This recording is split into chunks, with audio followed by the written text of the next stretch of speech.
Okay, well, I think it's time, so we will get started.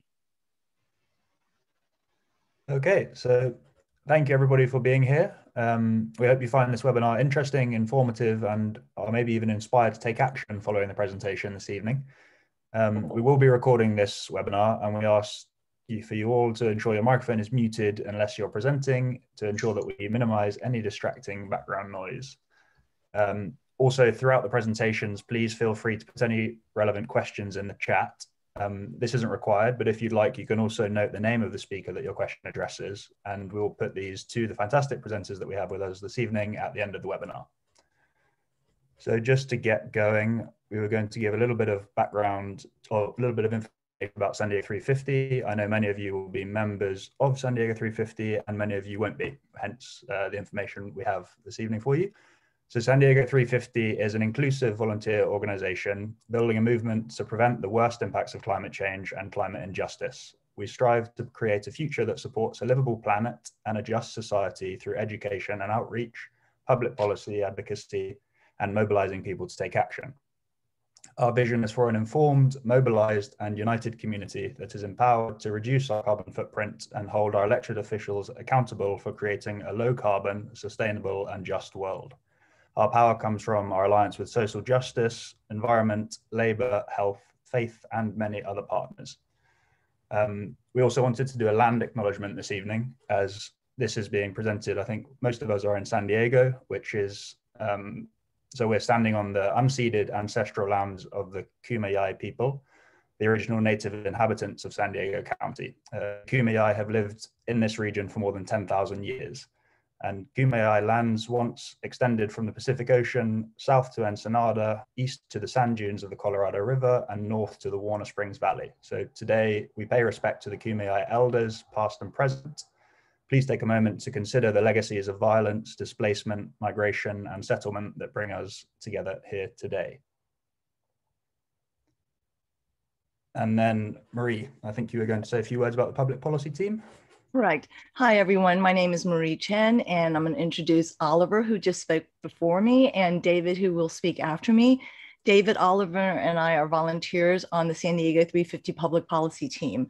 And a big shout out to David and Oliver, who organized tonight's webinar for our members, partner organizations, and the general public. I am the co-chair of the Public Policy Team. David chairs the Climate Action Plan Committee and co-chairs the Building Electrification Working Group. And Oliver is a policy intern with San Diego 350 and a recent graduate from Scripps Institute of Oceanography's Climate Science and Policy program. Now, just a few words about San Diego 350 and its public policy team, which is we could refer to as the PPT. The PPT coordinates efforts to affect policy and legislation that addresses the multitude of issues relating to our climate crisis, always with an emphasis on environmental justice. We research and analyze policy issues, create talking points for citizen advocacy, meet with and educate elected officials on both the local and state levels. We also follow the process that cities are making on their climate action plan goals and engage as citizens in the planning and monitoring and implementation measures to reduce greenhouse gas emissions, as well as protect those communities that are already impacted by the climate crisis. Our public policy team has 4 standing committees that work on critical policy issues. These are, as I've mentioned, the Climate Action Plan and Renewable Energy, Transportation, State Legislation, and Food and Soil committees. In addition, we have teams working on building electrification, which is basically advocating that new commercial and residential buildings do not include gas hookups and that they are all electric. And also we have teams working on the energy franchise agreements. And we also work with the support of other San Diego 350 teams, such as JEDI, which is Justice, Equity, Diversity, Inclusion, and Raise the Alarm teams. Our public policy team is currently 129 members strong and growing, and we're always looking for more people to join us. If you're interested, I'm going to put an email into chat that you can email, and we can provide you more information about what our team does and ways that you can participate. I would just add that most of our work on public policy and state legislation is performed in collaboration and coalitions with other activist organizations. This includes environmental groups such as Climate Action Campaign, Surfrider, Bike San Diego, and Hammond Climate Solutions, what we call the Climate Hub, as well as environmental justice partners like Environmental Health Coalition, the Climate Equity Working Group, and NAACP. Several years ago, San Diego 350 organized and nurtured the Interfaith Committee for Earth Justice, bringing together more than a dozen faith or congregations. And more recently, 6 months ago, we launched the San Diego Building Electrification Coalition to advocate for all electric buildings, as Marie mentioned. San Diego Building Electrification Coalition now has over 20 organizations working together to persuade local government agencies to adopt all electric building ordinances.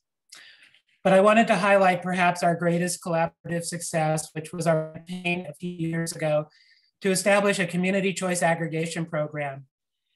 Now today we have San Diego Community Power, which launched service last month. And by this time next year, we'll be serving 700,000 customers in the San Diego region, making it the second largest CCA in California. SDCP procures about 50% renewable carbon-free energy, which is then distributed to the electric grid, and initially is serving 5 cities: Imperial Beach, La Mesa, Encinitas, Chula Vista, and San Diego. So as the solar and wind resources grow, SDCP will be increasing the percentage of renewable energy in our grid, and we anticipate more cities in our region, perhaps even the County of San Diego, we hope, will join SDCP. So folks, this is the clean energy revolution, which is making renewable energy affordable and accessible, providing local control and community investment, and of course, creating new green jobs. Now I'll turn it back to Oliver to introduce our topic and the presenters. Okay, thank you, David and Marie. Yeah, so why do we have you all here this evening? Well, California has the highest level of solar generation in the United States. In 2019, that meant almost 20% of California's electricity production was from solar power. However, utility companies or investor-owned utilities are trying to stymie the growth of solar energy to protect the massive profits they make from burning fossil fuels. In fact, they recently presented a proposal to the Public Utilities Commission that would make solar unaffordable to the average homeowner. This webinar will focus on the future of solar energy in California and the challenges we face as we transition to 100% clean energy. So we're going to be looking at, will all Californians share in the benefits of renewable energy such that low-income renters, small business owners, and communities of concern can access affordable rooftop solar or community microgrids? The most immediate threat to solar energy is posed by the investor-owned utilities, which have presented proposals to the PUC, as I just mentioned, that will virtually eliminate the net metering program.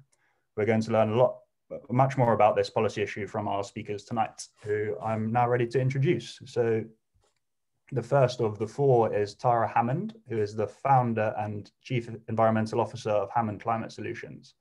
Tara is also the chair of the California Solar and Storage Association and the past president of Grid Alternatives, having worked in the solar industry for 9 years before becoming a full-time climate activist.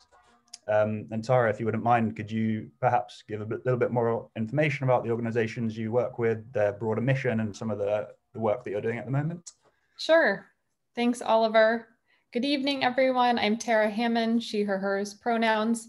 After spending 9 years in the local solar industry, just over a year ago, my husband and I launched Hammond Climate Solutions. And our mission is to expedite positive change for a just, livable future. We focus on climate project management, advocacy, and policy. I see Karina Gonzalez, our climate justice policy advisor, is on the call tonight. She helps us track the many climate-related policies we're able to stay on top of. One of my favorite programs that Hammond Climate Solution manages is called the Solar Moonshot Program. It's funded by a local philanthropist. It's free for nonprofits, and we help nonprofits across the country receive typically $25,000 grants to afford the switch to solar. We've been able to help a few local organizations, including Solidarity Farm, which just got their system installed last week, the Climate Hub at University Christian Church, and Activist San Diego, and we'll be helping Casa de Amparo later this year as well. If you know any nonprofits that we can help go solar, please don't hesitate to reach out. I'm sure my contact information will be available, but it's, especially during COVID, it's very fulfilling to be able to help nonprofits save money with solar that can be reinvested back into the community while reducing CO2 emissions, and it's a great education piece. I want to say special thanks to San Diego 350 for putting this event together. I think every single day of the week, I am in touch with at least one San Diego 350 member. I'm a proud member myself and really appreciate the work being done. And wanted to thank fellow presenters here. I think a few of us have been on 3 solar panels in the last week together, but it's a good fight to be in and glad to be in good company. And want to thank everyone else who's here tonight. It's important to have you all here. We can learn from each other and then help work together to advocate together. And then lastly, my dad's joining from Santa Cruz. Thanks, Dad, for teaching me about the climate crisis when I was in high school and helping me find my passion to fight for a just and livable future. So thanks so much, and I'll pass it back to San Diego 350. Okay, and then the next member of our All-Star cast this evening is Eddie Price, who is the Executive Director of the San Diego Urban Sustainability Coalition and Chair of the San Diego Community Power Community Advisory Committee. He's been involved in economic equity issues for 25 years and currently works for Grid Alternatives as the master of all trades, but jack of none. I'm jack of one. I communicate very interestingly. But thank you for the introduction and hello to everybody. And, you know, I'd like to say thank you for not allowing my voice to be in this space, but embracing my voice in this space. You know, I've been in equity conversations since birth, and I've been here 60 years. So it's this is a good fight to be in, and I'm in a good fight with some good people. And hopefully, you know, those that are attending today's session will get something out of it. Thank you. Thanks, Eddie. And then we also have Dave Rosenfeld with us this evening, who is the Executive Director of the Solar Rights Alliance. And Dave has 20 years of experience in community organizing and consumer advocacy. Before becoming a solar advocate, Dave led a public interest organization fighting to lower health insurance premiums and also combating government corruption. Thank you, Oliver and San Diego 350 for putting on this event and just for everything that you all do to fight to save Mother Earth for future generations. And we're going to talk a lot during this program, so you'll hear more from me then, and I'll give it back to you. Thanks, Dave. And then finally, we have Tyson Siegel as well, who is the energy analyst with the Protect Our Communities Foundation. Tyson worked for almost 20 years as an architect and designed and built Energy Star homes. He previously served as president of the Electric Vehicle Association and is currently working on energy strategy and research with regular appearances at regulatory hearings before the California Public Utilities Commission. Hi, so thank you. I'm happy and honored to be joining this great panel tonight, and thank you to San Diego 350 for putting the event on. The Protect Our Communities Foundation, we are doing a lot of various work, both in the community and then also at the Public Utilities Commission. We fight for ratepayers at the commission in the various commission proceedings, including the net energy metering proceeding, which is what we're going to be talking about tonight. And so our overall emphasis is on accelerating California's transition to 100% renewable energy and reducing electricity prices to reasonable levels. So we frequently work with San Diego 350 and other great allies like the panelists here tonight. And with that, I will go ahead and turn it back over to you. Okay, so now, yeah, we're ready for the presentation. So Tara, if you could share your screen and I'll turn it over to our 4 wonderful presenters. Thank you.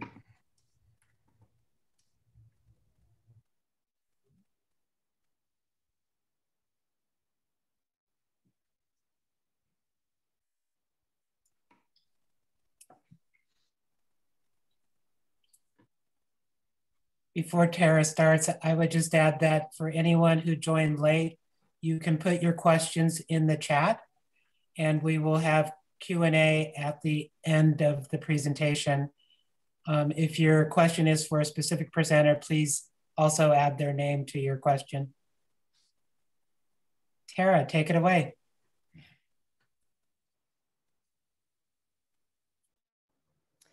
Eddie is actually starting. I'm just sharing the screen.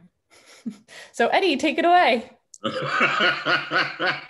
Lord have mercy, Jesus.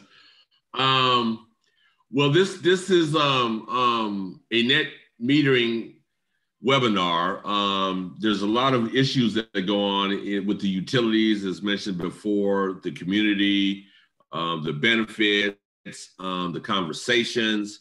And we're of the mind that the benefits of clean energy need to be communicated to everyone.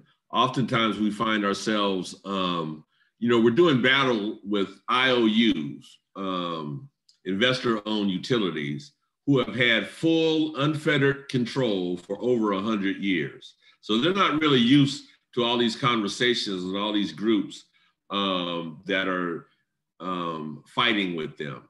But it's important to know that we're on the right side of things and we will win eventually. The paradigm has shifted and the IOUs refuse to shift with it. In my humble opinion, every time the sun comes up, it creates opportunity, and that opportunity should not be regulated by folks who are just in it for the money. I don't really know how long I'm supposed to, so I will pass it back to Tara. I really appreciate the attention tonight, but Eddie, you have a couple more slides here. Okay. Keep going. All right. So, there is a energy revolution taking place. The NAACP has a number of committees that are specifically focused on the revolution for energy justice. Again, I'm a 60-year-old Black man living in America. I'm always find myself in the middle of one revolution or another, right? Thankfully and gratefully, this revolution actually affects everybody. So it's not like I'm fighting alone or my people are fighting alone. This affects everybody. The utility power, the social power, there's more benefits to energy than just turning your lights on. And a lot of the communities, a lot of society is starting to see that, that there's more benefits to energy than purely financial. And that in California and primarily in San Diego, we pay some of the highest electric bills on the planet.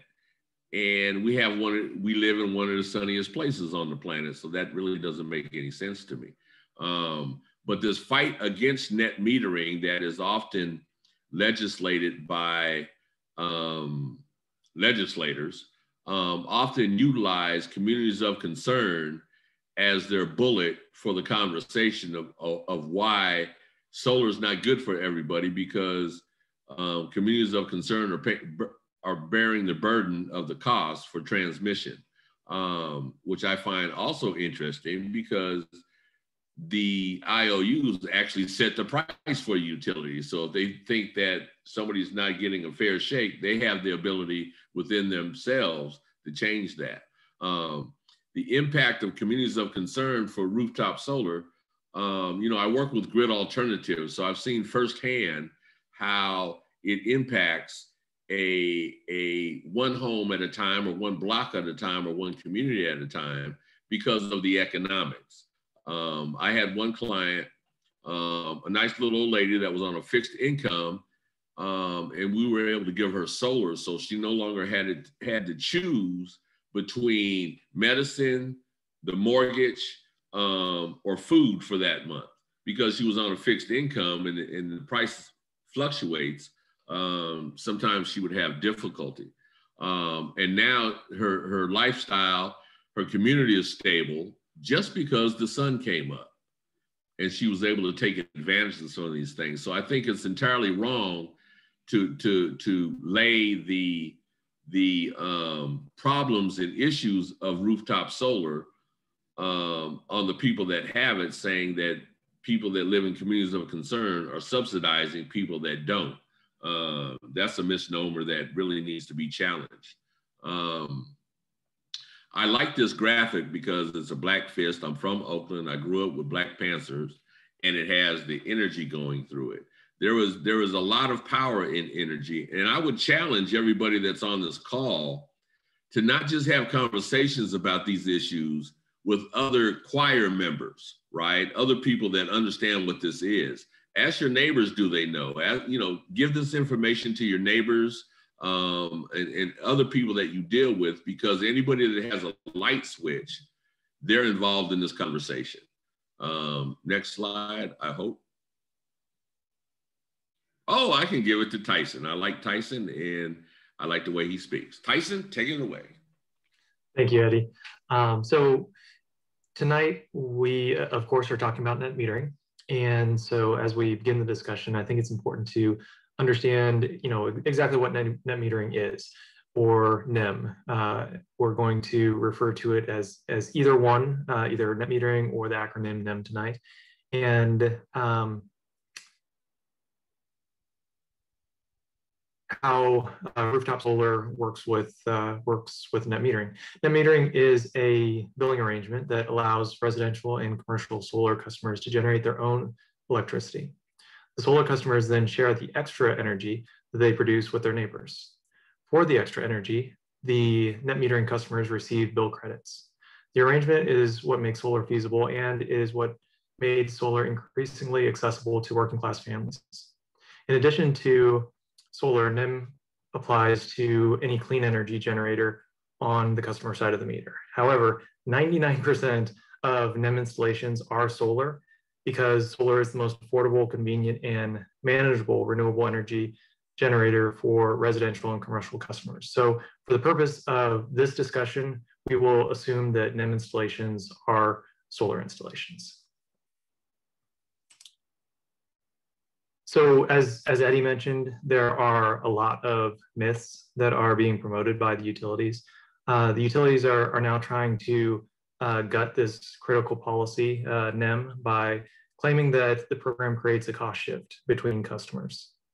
The utilities claim that the NEM costs utility customers billions of dollars, and further that their new proposal to the CPUC will protect customers from bill increases and help us move further away from fossil fuels. Now, that simply isn't true. Their proposal not only will kill the industry, kill the rooftop solar industry, but it will also increase energy costs and increase our dependence on dirty energy. We'll discuss some more of these points throughout the presentation. So to begin with, I did want to mention the cost shift.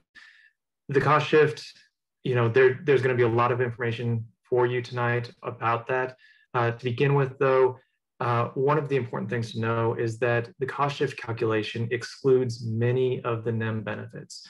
For instance, the NEM benefits that are that the utilities leave out are health costs, are health benefits from cleaner energy, the societal cost of carbon, out-of-state methane leakage, and land use benefits that are gained by putting solar on rooftops instead of out in the landscape. And in addition to that, you have the value of reliability and resiliency. Most importantly, though, and probably most importantly to the group tonight, San Diego 350, is the calculation fails to fully incorporate climate change costs that a joint working group of California agencies have pegged at approximately $1.1 trillion per decade for the state of California. Now, after all of those costs are included, you can see that the cost shift argument is really a myth that we need to get past. So when we talk about the current proposal from the utilities, it includes the highest solar fees in the country, with some customers having to pay around $91 per month. These solar fees would not only affect residential customers, but would also affect schools and community centers with fees around $3,400 per month. The proposal also prevents customers from rolling credits over from month to month, which again cuts the economic benefits of going solar. Under current NEM rules, customers can roll over credits, meaning that they can apply the excess production during summer months to their underproduction during winter months. Then at the end of the year, the customer pays any amount that wasn't covered. With the utility's new proposed rule, customers will be paying out of pocket during the winter and being compensated pennies on the dollar for the excess production during the summer. In total, the proposal would approximately double the cost of going solar. Utilities claim that their proposal centers around equity and care customers. And for those of you not familiar with the acronyms that the Commission uses, CARE is California Alternative Rates for Energy. This is subsidies for low-income customers to make electricity more affordable for low-income customers. So the reality is that the current proposal would dramatically impact care customers and would reduce the care customers' ability to get solar in the future. The proposal will not only cut savings for care customers, as I mentioned previously, but it will also push out the time that it takes to pay off the system. The bottom line on the payback for care customers is that a change in the payback from about 10 years to over 20 years. And that's, again, if the utilities proposal is accepted. So with that, I'm going to turn it over to Tara for, I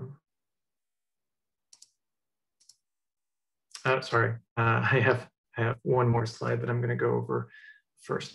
As you know, California has ambitious clean energy targets. State agencies have calculated that we need to triple the amount of solar that we have on our roofs right now in order to meet our goals. And we simply cannot achieve that when the utilities are making it harder for families to go solar.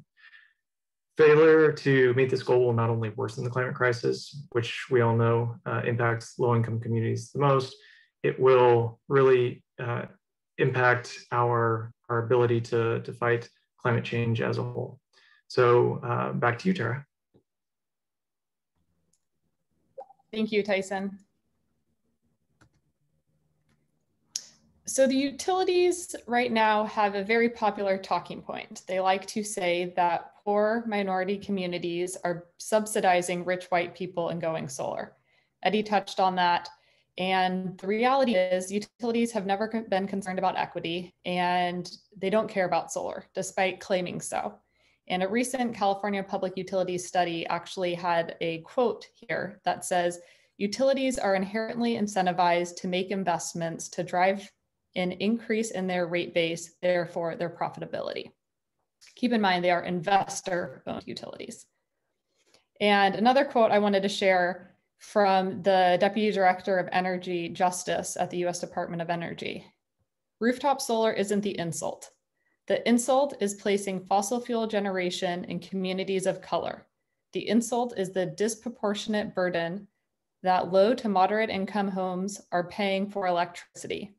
That's the issue that utilities should be tackling, rather than trying to end rooftop solar, which actually lowers emissions if you think of it over a long time horizon in the very same communities that they say they care about. Dr. Shalonda Baker. So the utilities in that same sentence where they talk about that minorities are subsidizing rich white people and going solar, they talk about cost shifting.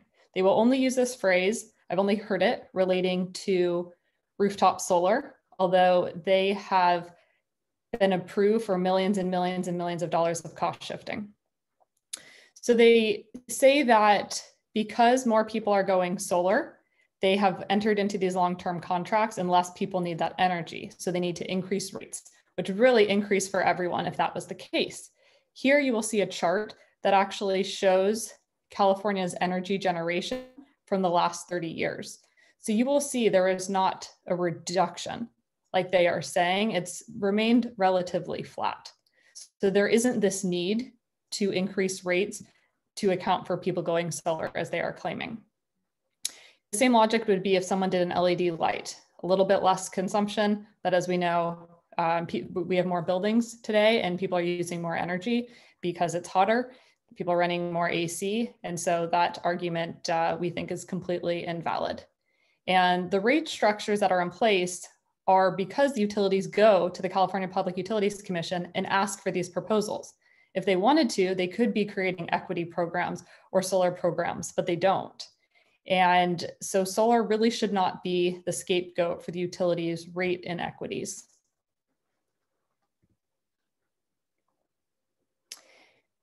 Simply put, the utilities oppose net metering to boost their profits. This is the real cost shift. Utilities make profits by building transmission lines. This is why our electric bills are so high. And in San Diego, SDG&E's territory, we have one of the highest rates in the continental US. Ratepayers were charged more than $20 billion in transmission lines between 2010 and 2019. Ratepayers paid over $4.34 billion to cover costs of transmission in 2021, and up 38% from 2016. And utilities have a guaranteed return on investment. For every single stake in the ground, their shareholders get a return. And that's why they like building new equipment. And this is a cost shift. Another reason utilities increase rates are because of the programs that they manage or mismanage. SDG&E overcharges $25 million for electric vehicle charging programs. They spent thousands of dollars more on every single connector for these EV charging stations than anywhere else in the state, thousands more than the other investor-owned utilities as well. Unfortunately, today, the California Public Utilities Commission approved an extension in that program and are gifting SDG&E more money. SDG&E also overcharged and botched a light bulb program in the tune of $51.6 million. And so these are cost shifts. Ratepayers, we pay for these programs, oftentimes for equipment like the EV charging stations that they own, and then they profit from and also overcharge us for. So let's talk about other cost shifting that the investor-owned utilities don't talk about. When SDG&E has the luxury of having what's called a franchise agreement with a city or a county, they are passing that cost on to us. We pay for their franchise fee that allows them to have access to public land to provide services that they charge for. The discounted care rate that Tyson mentioned, as ratepayers, we all pay for that. And I think that's something that I support us paying for it. The utility profiting $1 million a day, that is a cost shift. That is not a cost shift I do support. Fires, when the utilities start any fires, costing billions of dollars of damage, burning down our community and killing people, they then ask ratepayers to pay for that. And in SDG&E's territory, we might be familiar, they were denied for ratepayers to pay it and they fought it for over 10 years. And now moving forward, the fires in California, ratepayers are on the hook for. And a lot of these fires are caused by the transmission lines that the utilities want to build to get their investors' returns. When the utility enters into overpriced contract, that's a cost shift for us. Reduce your use critical peak pricing plans. These are plans that only certain ratepayers with flexible energy usage are able to do, but that's also a cost shift. Utility discounts. It's my understanding, SDG&E employees get a 25% discount. That's a cost shift. And the utilities undergrounding per program. We are all paying for that. That program also is millions of dollars over budget and years behind schedule, but we are paying for it. So the LA Times, Sammy Roth reported back at the end of January that rooftop solar could save American ratepayers $473 billion. He also said if we don't invest in solar, it could cost ratepayers $385 billion. We know that rooftop solar is good for the economy. The San Diego solar industry provides a $1 billion economic benefit to the region. We know it reduces CO2 emissions that are contributing to the climate crisis, often impacting communities of concern first and worst. In California, unfortunately, we still are approving fracking permits I will rephrase that. Governor Newsom's administration is still approving fracking permits. And we see in Kern County, it's a sacrifice zone. There's environmental racism. There are Black and brown communities that have oil refineries and fracking in their backyard. These communities have high rates of asthma, premature birth, cancer, lung disease, and unsurprisingly, COVID. And by killing the rooftop solar industry, we are going to be more dependent on dirty fossil fuels. So it will further those environmental injustices while furthering the climate crisis. And so truly, a just livable future is at stake. If California passes these terrible policies that are being proposed, other states will follow suit, states that don't have 100% clean energy goals. And it is a very scary thing. And so I'm glad you're all here tonight and we're talking about what's happening and what we can do. And here's another statistic about rooftop solar and energy efficiency and how it actually saves ratepayers money to the tune of $2.6 billion. Local solar helps with grid resiliency as well. And then here are some headlines from those environmental injustices we mentioned. And local environmental injustice is in San Diego, City Heights and Barrio Logan, as well as parts of El Cajon, as you can see here, are next to freeways. And San Diego's CO2 emissions are, the #1 is transportation. We know that when more people go solar, more people adopt electric vehicles. So by killing the rooftop solar industry, it will delay adoption of electric vehicles, worsening local air pollution and worsening the same negative environmental impacts, air pollution, asthma, heart disease, lung disease, name it. And so a lot is at stake here. It's not just a solar industry or solar companies. It's really has such a big impact across the state and really across the world. So now I'm gonna punt it back to Eddie. Okay. So, just under half of all solar installed has been for low and moderate income households. So the misnomer that, the rich are being subsidized by the poor is a misnomer. It just makes for, good copy when they're in front of the utility industry. In addition, there's a significant and growing multifamily affordable housing solar sector that will benefit some of the communities or all of the communities that Tara mentioned earlier.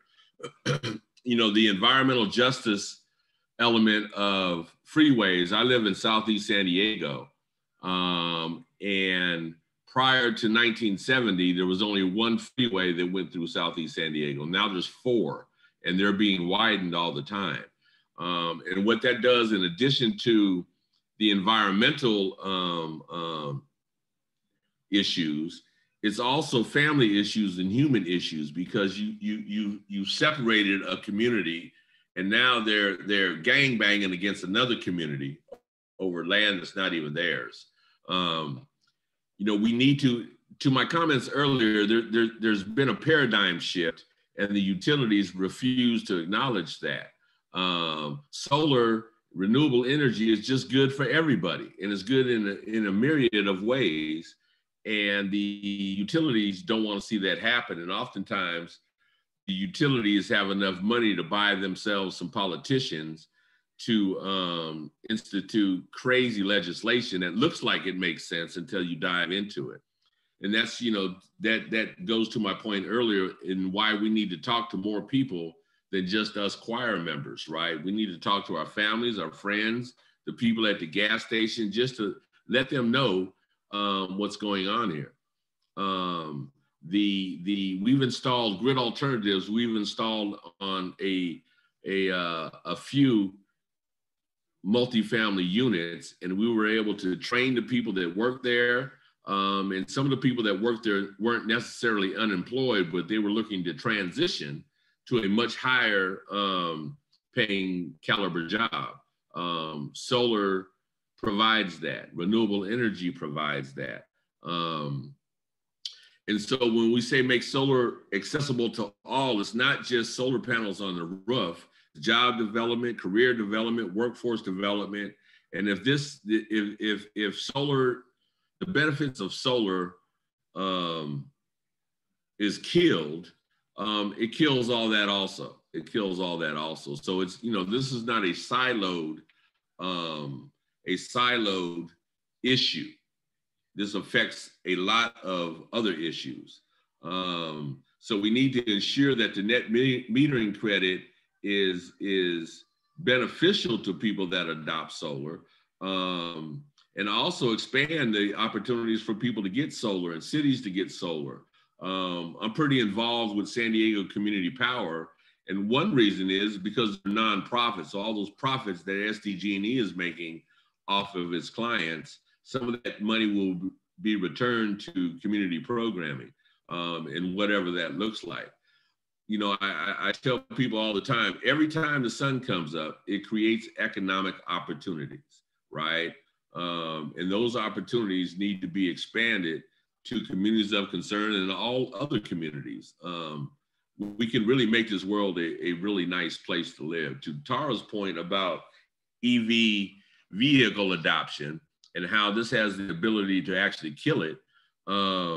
You know, if we look back at when the coronavirus first hit and everybody was paranoid and stayed home, in 2 days, you could see Los Angeles, right? In 2 days. So the planet doesn't take long to repair itself. We just need to give it an opportunity to repair itself.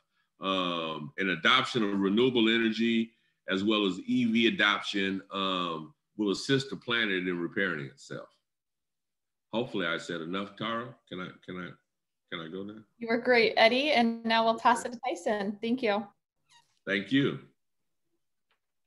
So I wanted to touch just briefly on a little bit of what Tara mentioned earlier and combine it with this information that you see here. So Tara had mentioned that the California electricity generation has been fairly consistent. And when I'm talking about generation, I mean generation on the utility side of the meter. That flat line that you saw in Tara's slide shows that, you know, we don't need additional infrastructure. We haven't needed additional infrastructure since, you know, approximately 20 years ago. But what you see on this slide is SDG&E's profits over the last 20 years. And we know that the utilities make their profits off of infrastructure.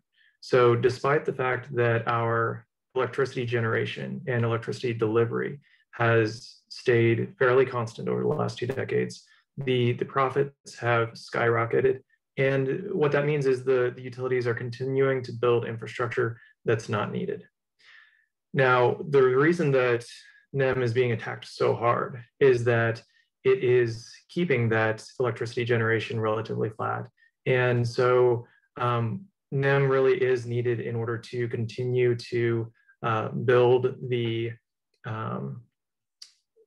dialogue about how we can continue with the current costs of the infrastructure, continue with the current infrastructure, and then move forward with rooftop solar in communities. Now, with what Eddie was saying, you know, how do we get to solar for all? So with Protect Our Communities Foundation, we presented several different proposals to the Public Utilities Commission for net metering 3.0. And actually, if you could go back a second. We presented the proposals based on what you see here, which is that currently net metering hasn't really been accessible for everyone. And we want to see great programs like what Grid Alternatives is working on and what Eddie's working on to really expand. And so when you take a look at what net metering, the sections of the community that net metering has been accessible to, you see that there are fairly low participation in net metering from renters, from care and FARA customers, and the CPUC's NEM assistance programs have only really activated about 1% of the overall NEM capacity.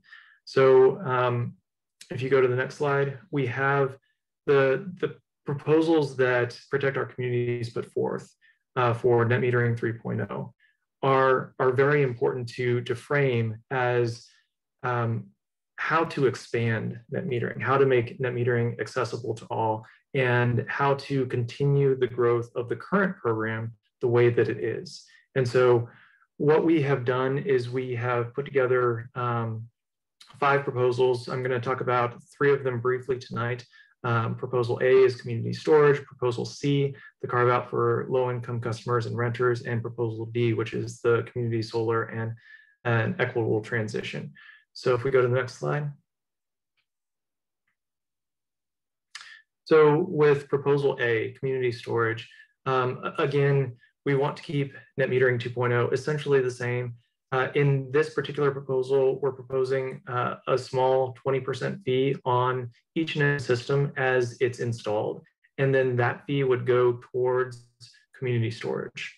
Community storage would be benefiting everyone in the community, and it would also lead to lower costs for everyone because it would be owned by the CCA or the local government, and it would be able to charge from solar during the middle of the day and use that solar in the evening when we have the highest fossil fuel use on the grid compared to any other time. The community storage would be installed within the local distribution grids, so it would incentivize a much higher use of local clean energy instead of building more transmission lines across the state. So this proposal, like the other proposals I'm about to talk about, would not increase the profits for utilities, not increase the infrastructure for utilities. In fact, it would decrease both of those, and it would increase the amount of renewable energy. Next slide, please. Proposal C. So with the existing NEM 2.0, by the end of 2021, which is approximately when NEM 3.0, the new tariff goes into place, we will see approximately 10,000 megawatts of rooftop solar that will have been installed under the current NEM programs, which is incredible. And we want to see that continue at that pace with the current rooftop systems. In addition to that, what we want to see is a carve out so that when we move on to the next tariff level, that there's a carve out for low income customers and renters for an additional 10,000 megawatts to be installed under the NEM 2.0, the current tariff. And what that will do, it will accelerate not just NEM in buildings where the owner of the building is installing them, but also for renters and customers who are low and moderate income. Next slide, please. And then the third proposal that I'm going to talk about tonight is a community solar proposal. So currently, if you rent your apartment, your home, you really don't have the ability to specifically choose net metering. That doesn't have to be the case. And the utilities, frankly, know that it doesn't have to be the case. But instead of killing net metering, which is what the utilities are proposing, Protect Our Communities is proposing a massive expansion. And so in addition to net metering 2.0 for the 10,000 megawatts that we see being installed, we also want to create a system, a local system for local solar that will be accessible to customers who are renting their apartments, their homes, low-income customers who may not have access to NEM in any other way. So what this particular proposal would do is it would use the NEM 2.0 tariff, and it would provide those benefits to local community solar projects. So community solar projects going on to the local Home Depot or the local big box store next to your house, down the street from your house. And it would go into the communities so that we would have a massive increase in the amount of clean renewable energy in our communities, and clean renewable energy that would be provided as a discounted energy to low-income customers, to renters, This again, we're proposing this would be owned by the CCAs or the local government, and so it would not increase costs through increased utility infrastructure. And so the reason that I wanted to highlight specifically these three proposals tonight is that we definitely do not have to make dramatic and draconian changes that would kill net metering. Instead, with the net metering 3.0 that the commission is taking a look at, we can review ways to dramatically increase the amount of renewable energy in our communities, and we can move forward and grow the clean energy without having to grow the transmission system, without having to grow the distribution system. And so, next slide, please. With that, I'll hand it off to Dave Rosenfeld. Hey, thank you, Tyson. Just really quickly, Solar Rights. So I'm Dave Rosenfeld. I'm the director of the Solar Rights Alliance. Totally psyched that everyone is here. Quickly, the Solar Rights Alliance. We are the statewide nonprofit association of California solar users. We believe you have the right to take energy from the sun without unreasonable interference by the utility. We are basically just a grassroots organization. We've got about 20,000 folks on our list, one paid staff person, that's me. Great board of directors. It's just solar users all around the state. And if you want to learn more, you can go to solarrights.org. We can go to the next slide.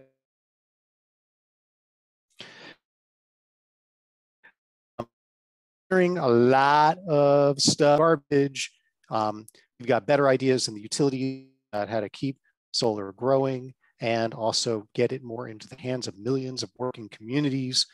We got a great vision, and one of the things you may be wondering is like, okay, are we screwed or are we going to win?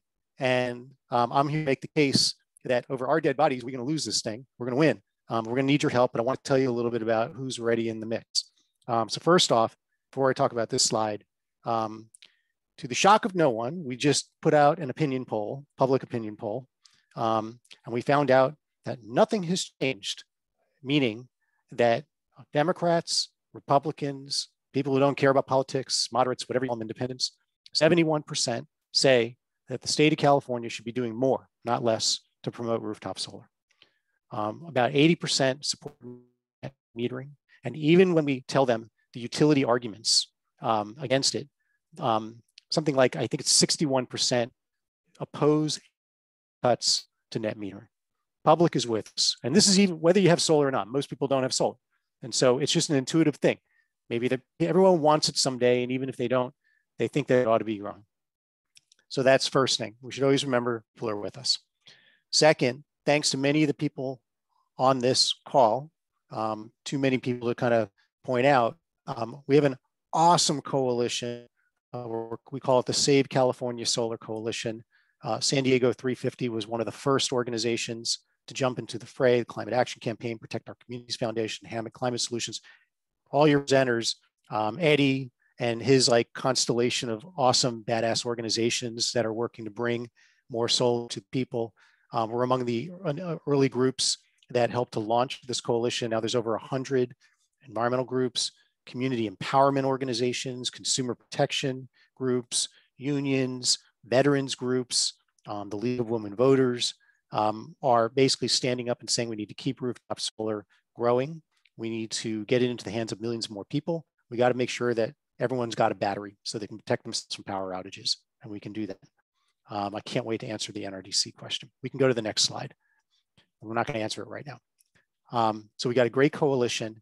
I don't think we really need to talk about what's at stake here. I mean, this is about, can we, are we going to be basically living with power outages for the next 20 years? Are we going to be living with the increased costs of long distance power lines? We're going to be paying out of our noses for more electricity. Are we going to be essentially be forced to electrify without any option to control our energy bills? And we just know the further down you go the income chain, where people have less resources, less wealth to be able to basically create a moat around them, the more vulnerable people are going to be if we cannot preserve, protect, and expand access to rooftop solar and battery storage. We can go to the next slide. Let me take a little detour here because no good deed goes unpunished, and there is no rest for the good, and the wicked are always at work. And so if it wasn't enough that the utilities want to try to kill rooftop solar at the California Public Utilities Commission, you know, a shadow group of regulators who most people have never heard of, with an incredibly arcane process that no normal human being should ever touch. We've got folks in the state legislature who have been infected by the utility attack on solar, and who are carrying their water to try to even short circuit the CPUC and pass a bill into law that would just kill net metering altogether. And we're going to mention it here because it's happening right now. It's Assembly Bill 1139. It's going to come up for its first public hearing a week from today, next Thursday. Just go back just 1 second. And we put in a letter today that you find on the Solar Rights Alliance Twitter, and we can get it out to folks. In just like 4 days, organizations mobilized like crazy to get a letter in to the sponsor of the bill and the committee that's going to be hearing and going, we can't kill net metering. We're going to talk about this bill because we want you to understand just how insidious and kind of everywhere the attacks are, how we have to just be really on top of it if we're going to do it. So let's go to the next slide. Just to clarify, Dave, you said next Thursday. The hearing's actually Wednesday at 1:30 p.m. on April 21st. Tara Hammond, everyone, always making sure that no bad information gets into everyone. So next Wednesday. Thank you, Tara. This bill is even worse than the utilities proposal to the CPUC for a variety of reasons, not the least of which is at the CPUC, it's been settled that they are not going to go after existing solar users. This bill would open all that up and basically go, oh no, we're going to go after new solar users, but we're also going to go after you. We're going to screw your net metering arrangement as well. It would kill the rooftop solar market going forward by doing many of the same things that the utilities are proposing: new fixed charges, discriminatory fees on solar users, and slashing the net metering credit down to bupkas. That's the technical term for what they're doing, is bupkas. And then the thing that's insidious about Assembly Bill 1139 is it uses the same strategy that you've heard several speakers say about how to try to make, try to take the wolf and wrap it in sheep's clothing. And so it has some language in there that's actually good, that would do some of the things that we all want to see have happen to expand solar to working communities. But of course, that ain't going to happen if you kill off the rooftop solar market, because there's no industry to be able to build the panels. So it just doesn't work. And so let's get into just some of the specifics of what the bill has in there. So that's the next slide. And so the wolf, let's start with that, is it would slash the net metering credit from where it is right around now to around 3 cents per kilowatt hours, which is what the actual definition of bupkas. New discriminatory monthly fees on solar users. And importantly enough, even if you are among the cohort that is eligible for a program called SOMA, which is basically you get your solar system for free.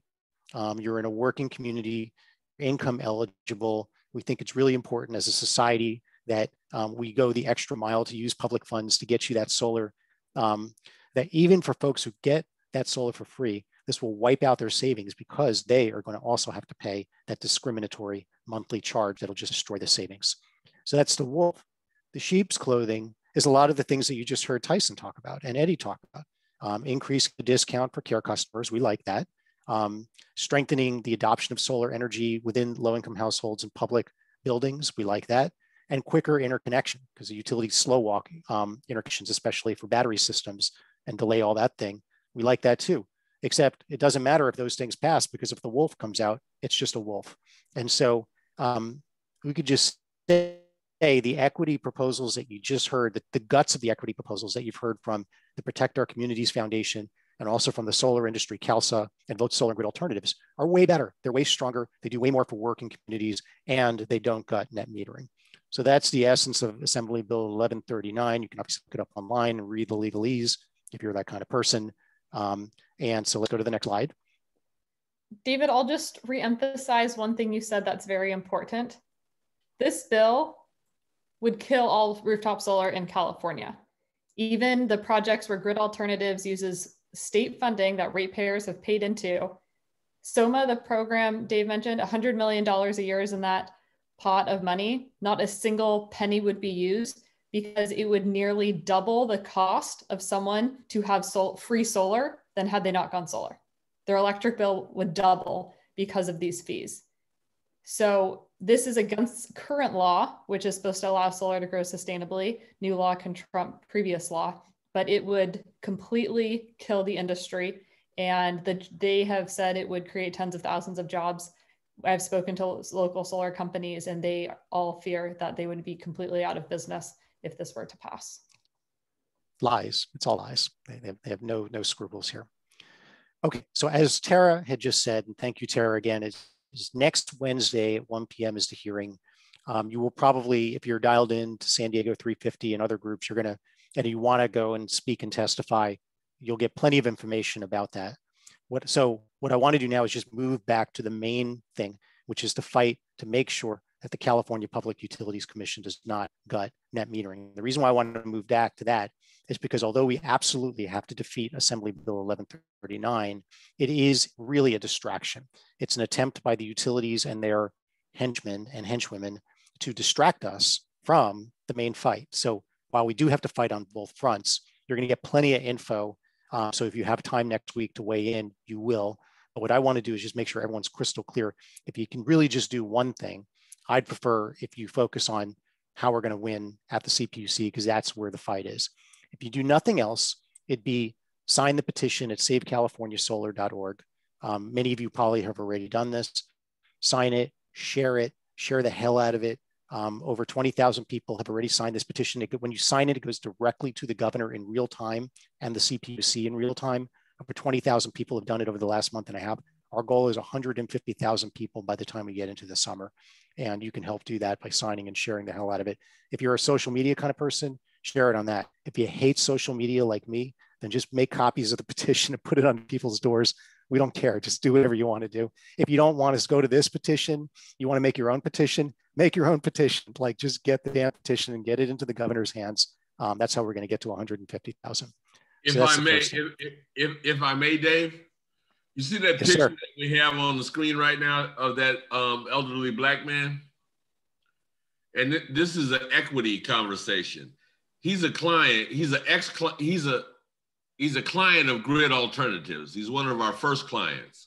And we were able to give him solar, give it to him when we were able to just give him a system and walk away. He was so grateful because this was the only thing that was ever really given to him from the public that meant sense, right? He worked a long time, he was retired and all this, but nobody really gave him anything that meant anything to him. And the $125 that was eliminated out of his need to pay, he was so grateful. And so this is what that face and that pride in that face is what equity means in this industry to these communities. They're able to be involved and resume some parts of their life that they weren't able to do. That man was, wondering every month whether he was going to pay his energy bill, his medicine bill, his food, or his rent. And just by putting solar panels on his roof, eliminated all that stress out of his life. That's what it means to communities of concern. Not just him, but we have thousands of clients in that same position where now they can, because the sun came up and shone on these little black panels on their roof, now their kids can go to college, right? It may just be a community college, but they have the money to buy the books for their kids now. This is what, and this is to my point earlier about how, there's more to this in communities of concern than the environment and clean air.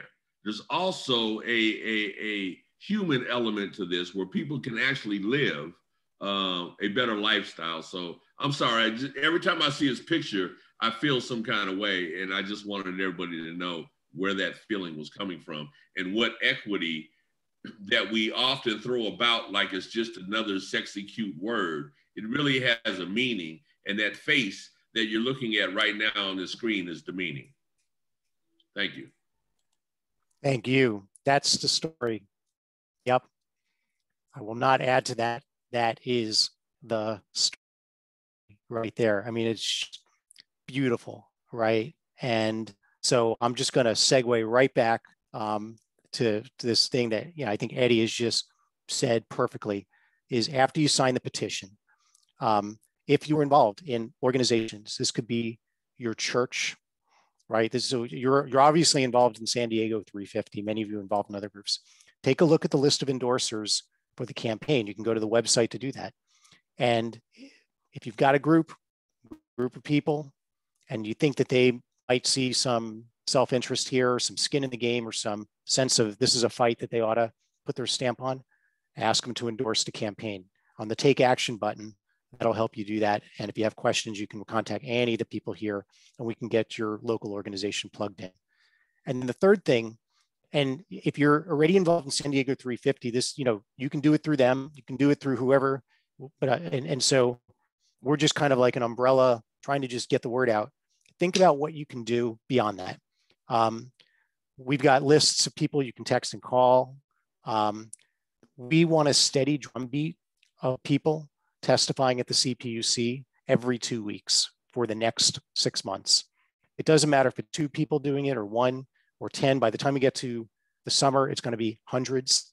But they need to hear from you. And if you're thinking, I'm not so good at that, I'm not really very eloquent, or I really don't like to do that, I'm really, whatever. You're on the Zoom. It takes you get 2 minutes. You don't get more than 2 minutes. It's a pretty easy format. It's about as plug and play as I've ever seen a process. And I swear to God, it makes such a difference to hear man and woman on the street just doing your thing.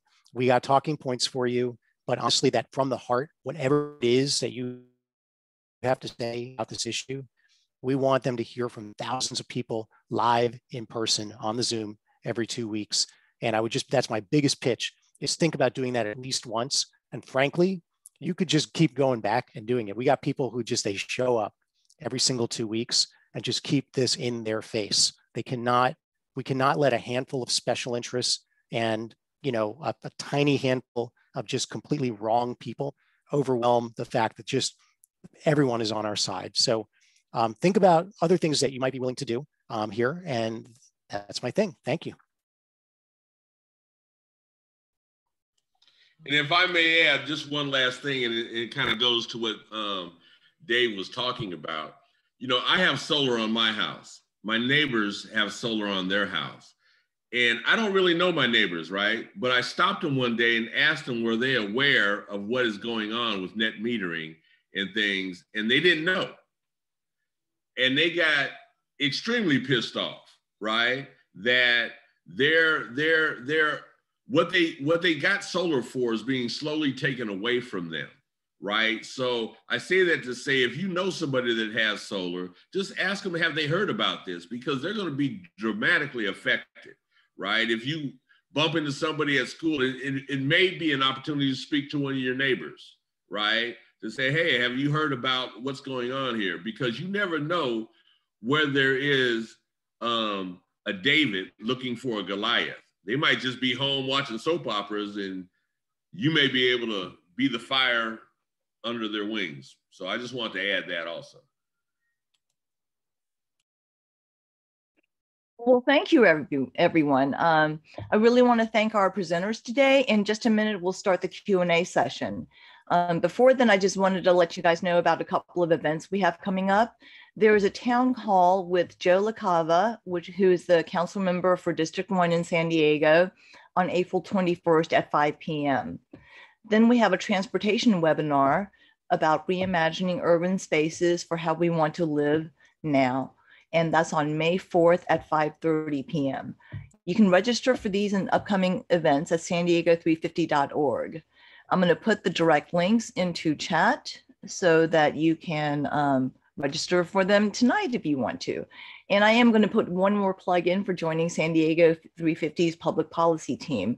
We can use all the help that we can get, and you'd be surprised at how much you can get done with as little or as much time as you have to spare. And I want to thank all of you guys for attending, and then we will now enter the Q&A session. Okay, so we got a number of questions in the chat, which I'll now relay on to our presenters. And the first one came from Kathy Kunz. And I think, Tara, this one might be appropriate for you.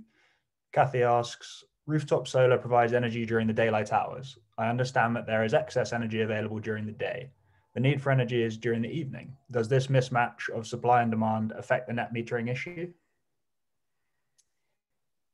So that's a good question. In 2018, energy storage started to become very popular in San Diego, and that was because of the rates. Solar customers are what on a time of use rate. If you went solar from June 2016 till now, you're on time of use rates. And solar can power your home, and the excess power can go to an energy storage unit. Between 4 and 9 p.m. is when SDG&E charges you the most amount of energy. And solar customers can discharge their energy into their home at that time. So they're able to avoid higher rates and able to help stabilize the grid. So I wouldn't say directly net metering is impacted by the peaks, but your rates are definitely impacted. Previously, SDG&E said the time of day where the most people used electricity was 11 a.m. to 6 p.m. And right now with COVID, it definitely has changed. But long story, no, it's not directly related. Okay, thank you very much. And then the next question we have is, I think, Dave, you noticed this one in the chat already and said you look forward to answering it. So here's your chance. And this is from Kathy Nicholson. And she asks, why is NRDC's NEM3 proposal so anti-rooftop / distributed solar and so much like the IOUs proposal? I'm going to try to be nice here. This is no offense intended here. There is a straight line going back 40 years between NRDC and the utilities. John Bryson, the co-founder of NRDC, he co-founded NRDC. After he left NRDC, he became a commissioner at the California Public Utilities Commission, and then he went on to become the CEO of Edison International. John Bryson trained Ralph Cavanagh, who is still with the NRDC. No offense to Ralph, nice guy. They are dispositionally, their philosophy is you cannot solve any environmental problem unless it works for the utilities right now. And as a result, they've been right on a lot of other things.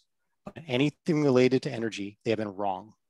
They were wrong on energy deregulation. They supported the bill that led to deregulation, which then led to Enron. They gave it cover, green window dressing to do that. They were wrong on that. They've been wrong for 20 years on transmission and distribution. Always just saying, not a problem, not a problem, not a problem. And now here we are with the highest energy bills in the country because of overspending on transmission and distribution and the profit margin. They were wrong on wildfire accountability. They cut a deal with the Edison Electric Institute, which is the lobbying association for utilities all around the country. They literally said we need to protect utilities from wildfire liability. And in 2019, they lobbied and were quoted all over the state, basically saying we got to shield PG&E from liability. And they're wrong on rooftop solar.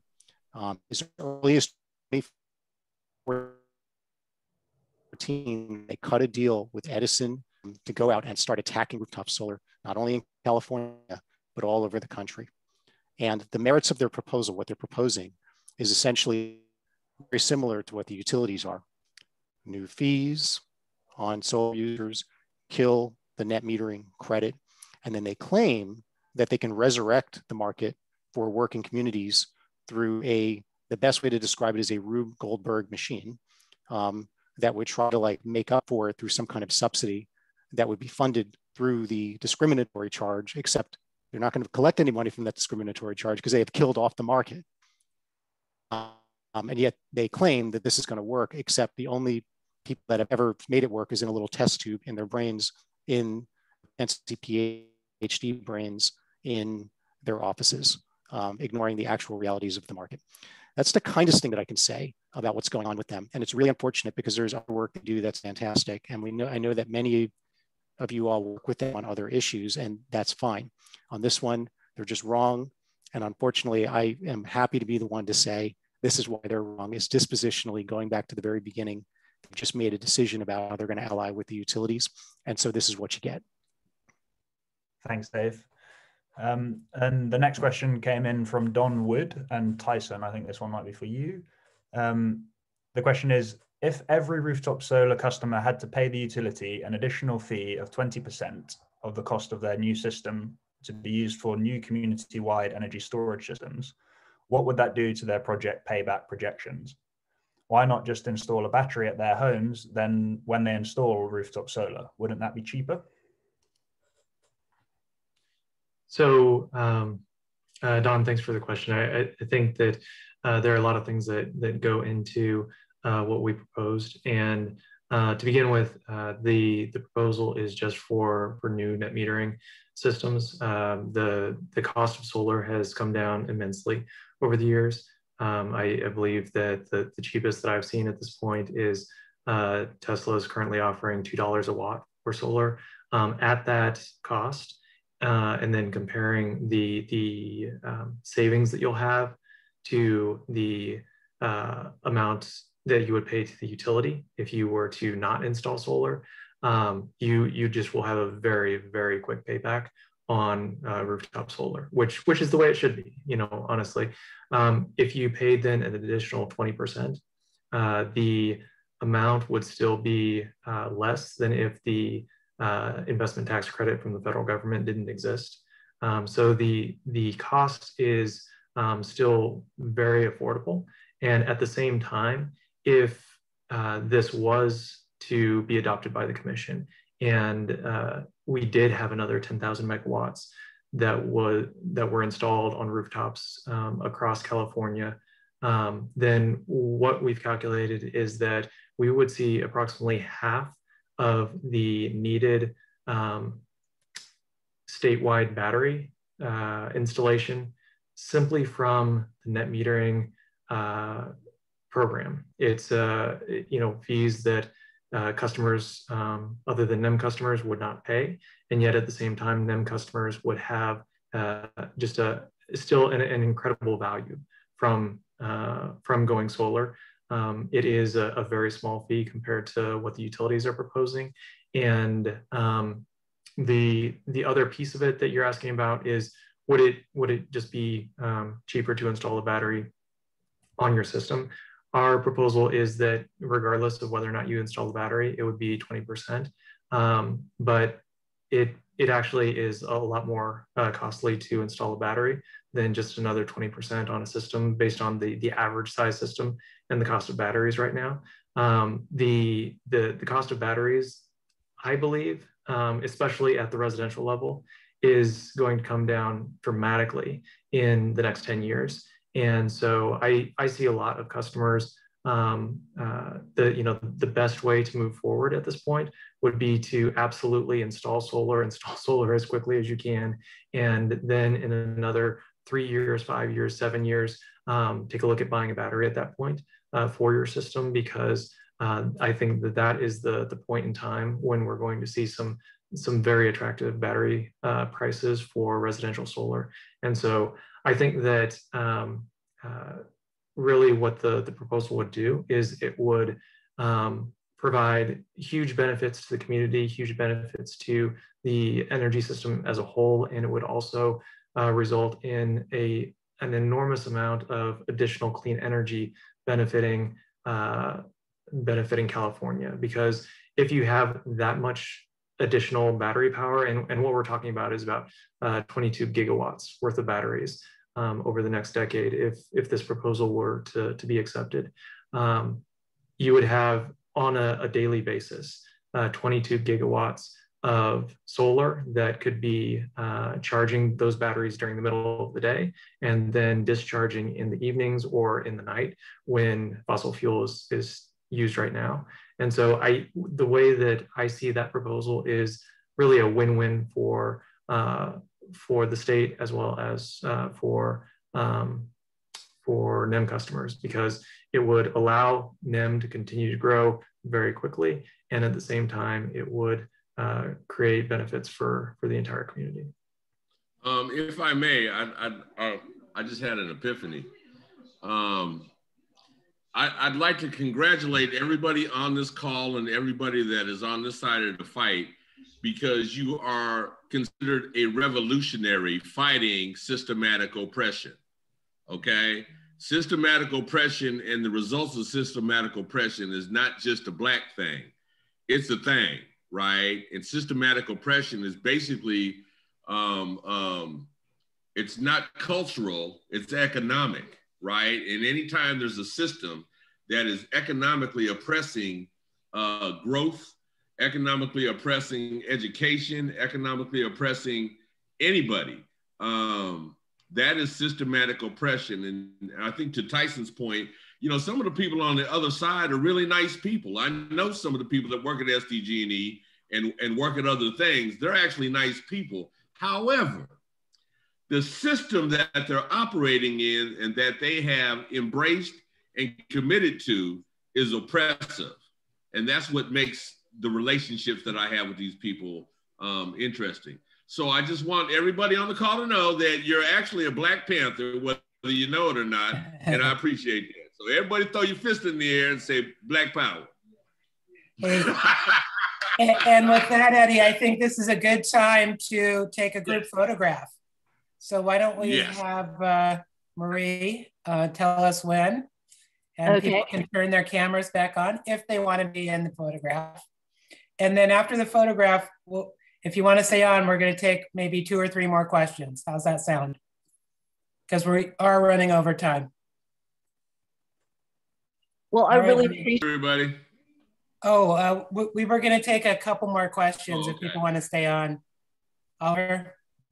Sure. So Eddie is one for you.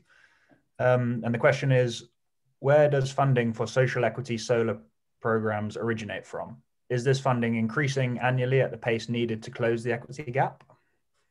Well, the funding, most of it, the foundation of it is from state programs and the community program that is on your energy bill, right? So we're grateful for that. But if you look at that line item, it fluctuates from month to month. Some days it's 80 cents, some days it's $80. So that really needs to be investigated.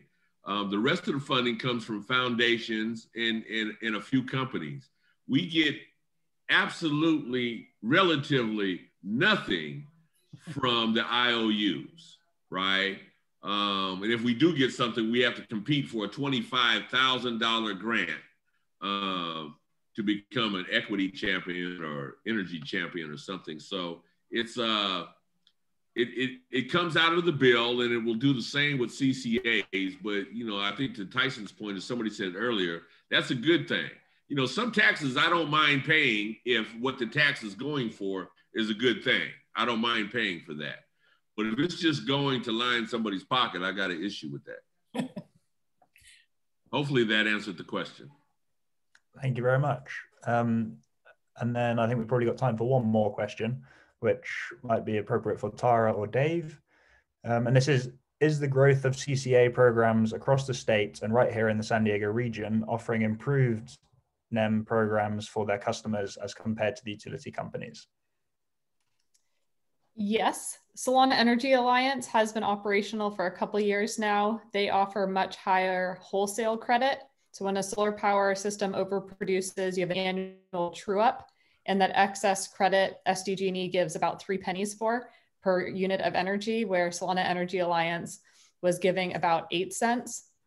Solana Energy Alliance has now merged to become the Clean Power Alliance. They're going to start launching customers May 1st.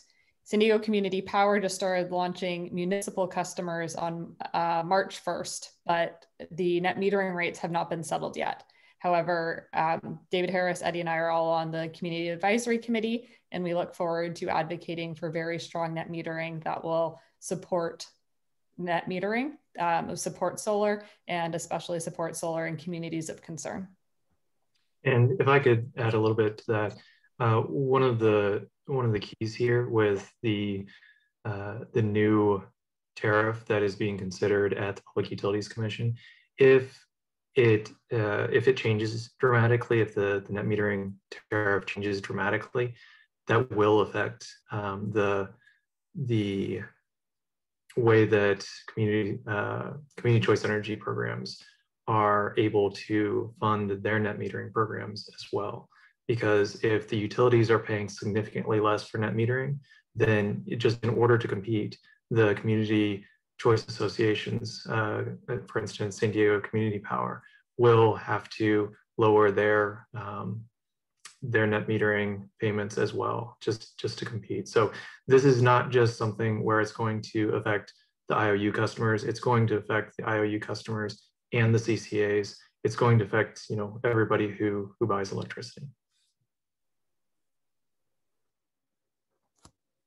And I will have an unscripted plug for the work San Diego 350 is doing. I saw in the chat there was questions about the energy franchise agreement. San Diego 350 is very involved with that. Net metering, all these different policies discussed tonight and beyond. There are different subcommittees, working groups. So if you're interested in becoming involved with climate advocacy but aren't yet, feel free to check out the website, sign up, follow on social media, and get involved with a great group of people trying to make the world a better place.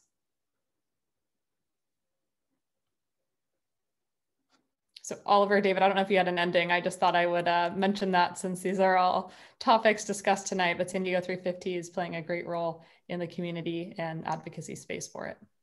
Well, thanks for those words of encouragement, and want to thank each of our presenters tonight and everyone who attended the webinar. Hope it was helpful and that you will get more involved in making solar energy number one. Thanks again. Power to the people. Power to the people. Bye, y'all. Thanks, everyone. Bye. Have a good evening. Bye. Thanks, Oliver, for facilitating. Oh, thank you, everybody.